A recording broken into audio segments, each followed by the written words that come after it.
buhay sa lahat.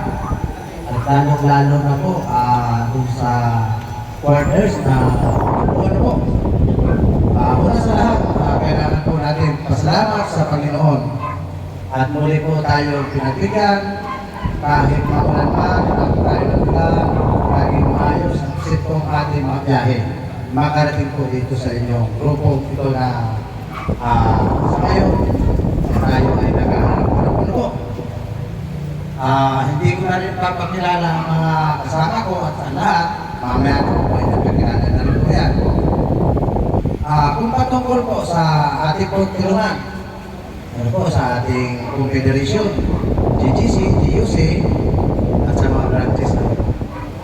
Mayroon po tayong, may mga, ang isa po kasi programa, may kalaki po yan ng rules o batas na dapat pong sinusunod para hindi po maging magulo ang isang programa na may dapat may sinusundan. Ano po ba yun?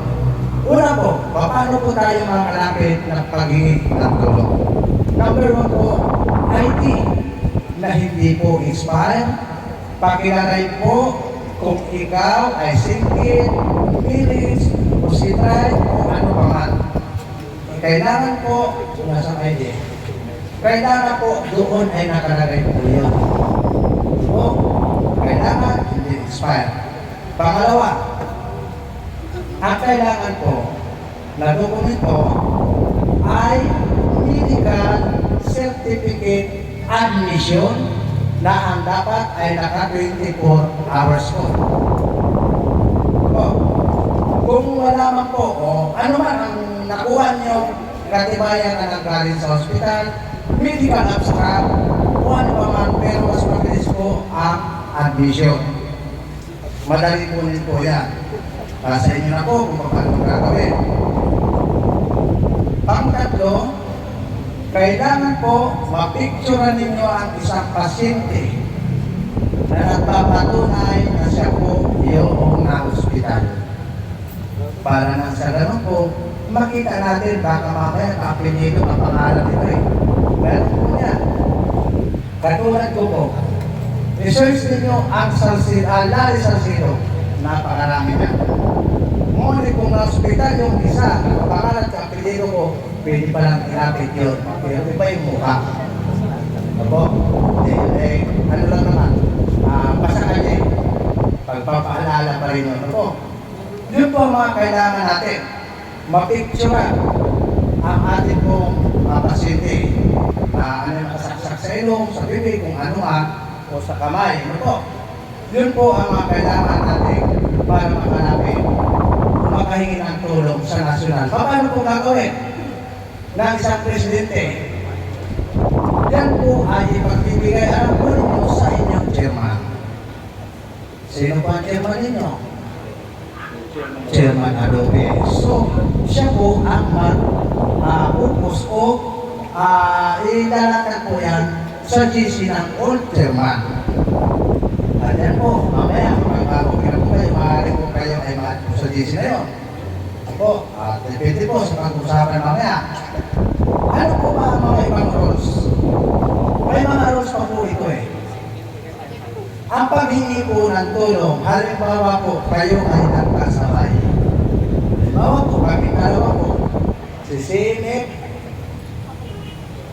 at ako. Pareho po, huwag naman. Nagkasabay ang aming pasyente. Ngayon po, hindi po pwede pagsasabayin sa tulungan na ilalakad. Mayroon po tayong pagitan na 3 days. Halimbawa po, inuna ko yun sa kanya, nauna yun sa kanya, mayroon pa kasi dito approval. No po, kung saan nga po, kami po yung approval, kasama po si Chairman Ube. Nauna po siya sa kanya, hihintay po ako ng 3 days. Wala pong problema yan. Kahit sa isang araw, 10 malahigit na tulong yan. Pero sunod-sunod po yun. Nakalinya na yun. Hindi po tayo kung pwede sabay-sabay yun. Po, yun po ay paglilinaw. Tandaan po. At ito po ba ay ilang araw na natin i-focus o hihingi ng tulong. Ayon po sa napagkasunduan na rules po ng tulungan, ay ang tatagalaman po ng isang tulungan ay 20 days sa pag-post o ipaghingi ng tulong. Sa 20 days po kami hindi tayo makakatulog ng tulong lahat. Sa halagang 100. Ano po? Ay paalala ko din po, ang hospitalization ay 100. Ang patay po ay 200. Per branch, per grupo yan ay hindi per lima. Per branch, katulad po ninyo, quarter, 100 po yun. Kayo po ang mahalang paligid o kung ano pa man. Kaya po dito, ang natin po sa record ay quarter, ang sumunod po. Sino presidente? FSRMG. Ayun. Yun po, kayo po ang naandon. Kayo po ang sa tulungan sa record. So pag kayo po ay nagpadala doon sa listahan, automatic po yun. Ay kayo po ay nasa loob ng tulungan. Pakikipag-isa sa kapatiran, tutulong. Po, kayo po yun. So ano pa po ba ang mga batas? Mga rules na yan. Maliban po doon, kapag po na ospital ang isang pasyente, ito po ay dapat sa loob ng 10 days, pag nai-release na sa ospital, ang isang pasyente, dapat bago abutin ng 10 days, ay inyo pong mailapit po sa tulungan. Dahil kapag ito po ay lumampas ng 10 days, hindi na rin po tatanggapin sa tulungan. Paano po malalaman yun? Makikita po yun doon sa inyong pag-release sa hospital. Alam po yun, natin sa papel po yun. Halimbawa, kung nirelease ka ng August 1, so labot na kayo na August 15, hindi pa nyo na nailatang. So ibig sabihin, may problema po ang pamunuan.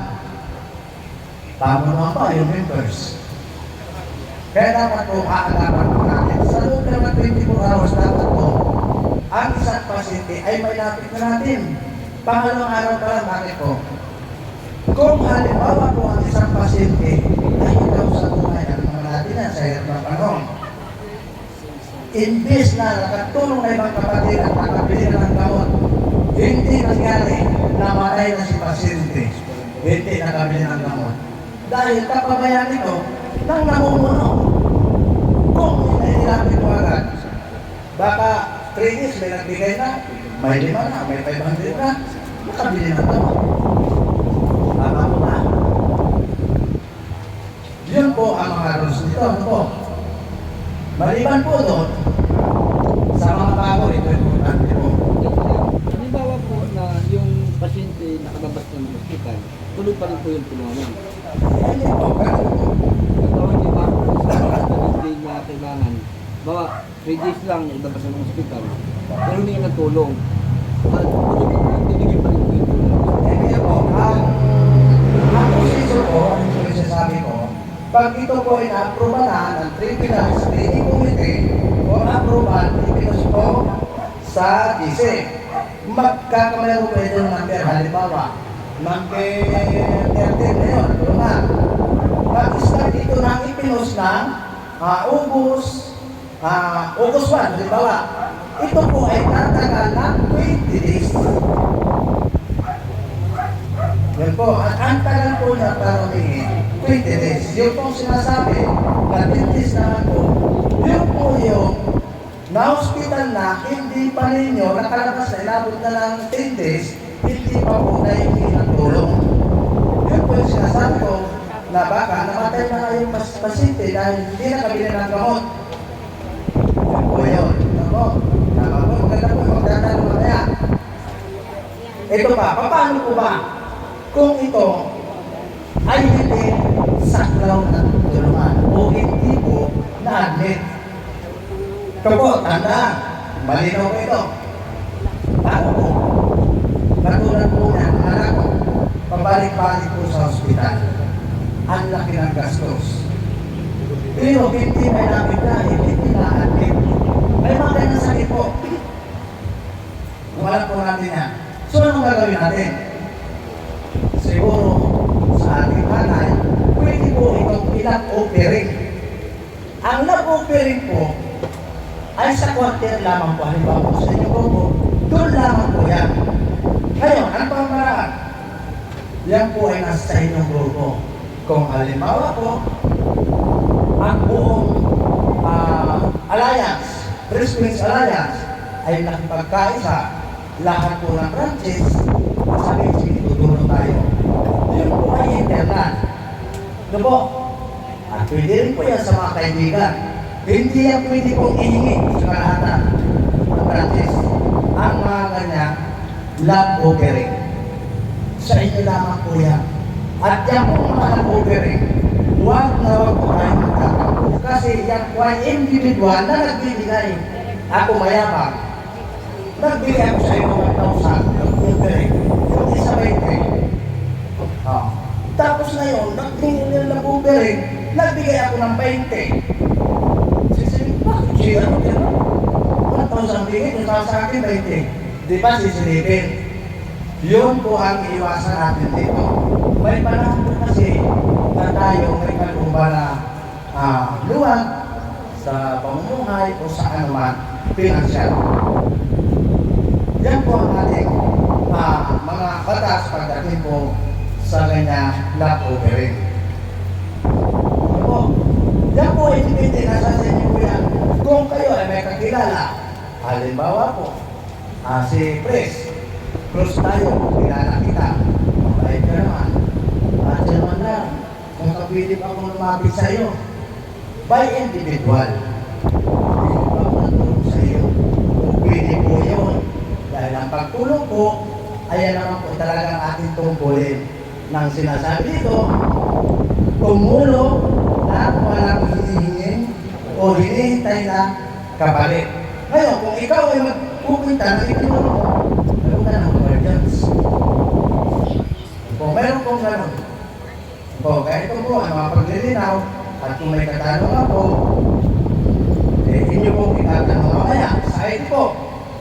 Ang ID po, katulad po niya, ang nasasakron po ng palit tayo sa ID, ang ID po, ano pa po ang mga sakral po nito? Mga beneficiary. Kung ang isang members mo ay single, wala tayo ID, so okay naman siguro, parang wala eh. Ang ID po kapag single, ang kanyang beneficiary ay kanyang mama at papa. O, malinaw. Pag single, mama at papa. Paano kung wala na patay na pero single pa rin? Ang kanyang beneficiary, yan ang pupapasok ang kapatid na dalaga at binata. Cover po yun ng ID na ito kung ikaw ay single. No po, hindi na po kasi parang hindi tayo nandito. Kailangan po sa ID, status ilagay dito. Kung yung asawa mo ba, kasal o hindi. Ilagay mo, live-in. Ako, yung kami po, nilalagay kay Dicado, pakitihan nyo yung bago. Lalagyan mo, kahit yan na lang. Kung may anak naman kayo private, siguro yun, live-in. Yung pagkabito, kahit yan na bago.